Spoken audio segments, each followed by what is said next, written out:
in the Connect video, they talked a lot about things that are unfair and fair. So with your family or in a journal or on a scratch piece of paper, I want you to come up with 2 lists. One list of things that you think are fair in life, or things that or events or times that you've experienced fairness, and then times that you've experienced unfairness or things in life that are just unfair.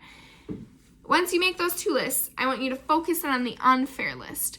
What on that list are things that are just plain unfair, and there's really not a way to necessarily fix those unfair things, and maybe where are things that are unfair that you think can have some fixing. So once you determine those, then I want you to look at your unfair list again and think about God's role in the unfairness. So how does God react to this unfairness? How is God present within this unfairness? What is God doing with this unfairness? Okay? So pause the video, make this list, and then when you're ready, you can resume the video and we will continue learning about Jacob and Esau. Okay, now that you have come up with some unfair and fair things, we're going to look at this story from Genesis, where this event takes place. This blessing happens, and instead of this blessing happening to the older son, which this blessing was intended for, because in ancient times, the oldest son got a blessing from their father to inherit the land that the father owned, and was blessed. And the older son was also given the blessing to continue on this family line of remember the covenant that God made with Abraham, to continue on creating this family tree, this family lineage, this continuation on of this fulfilling the covenant. That's the word I'm looking for. So Abraham and Sarah, remember, they were the ones who received the covenant or made the covenant with God, and they have a son named Isaac, and Isaac was the oldest son, so Isaac probably received this blessing from Abraham. And then Isaac gets older and has children, and he has twins who are his firstborn, and Esau is the older twin, so he was born first, and Jacob is the younger twin, and he was born second. And it's now coming time where Isaac is getting old, and Isaac can no longer see. Isaac is blind, and it's time for Isaac to bless Esau. However, Jacob is jealous. And there's always been a struggle between Jacob and Esau, because even though they were born together, Jacob is younger than Esau. And Jacob has kind of always been jealous of Esau and really wants this blessing from Isaac. So Jacob disguises himself as Esau.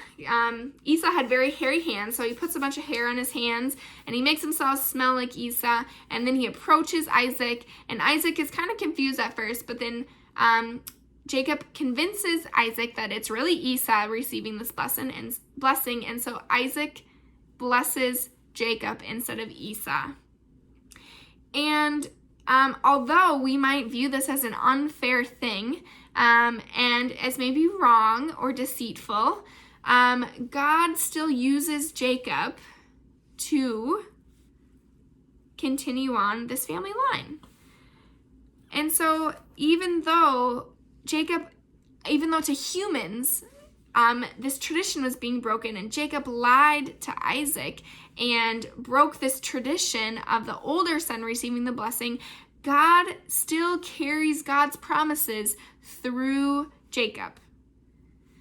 And a lot of times in the Bible, we see God continues to promise people that we as humans don't think deserve the blessing or are as worthy of God's love. However, God continues to remind us that everyone is worthy of God's love, and that God loves everyone and forgives everyone, and really treats God's humans, the humans that God created with lots of love.